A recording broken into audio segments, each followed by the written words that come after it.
ఇవన్నీ నాకు అంత ఇంపార్టెంట్ కాదు కాబట్టి పైన వెళ్ళిపోతాను. అబద్ధం చెప్పడం అనేది ఫస్ట్లో అబద్ధం, పోన్ అది స్పిరిట్.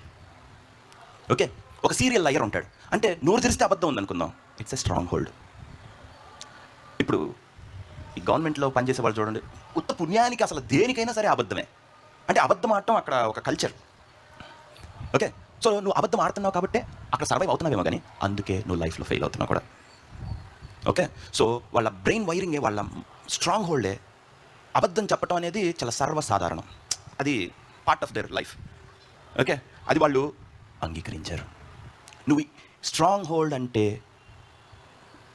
ఇది నేను అయిపోయానని నువ్వు నమ్ముతున్నది, ఇది నాకు ఇలా జరిగిందని నువ్వు అంగీకరిస్తున్నది. సో ఇప్పుడు నీకు దాని గురించి ఒక చింత ఉంటుంది, కానీ తీటిమెట్టం రాదు. ఓకే, సో లైక్ ఏం కావాలంటే విశ్వాసమే కావాలి.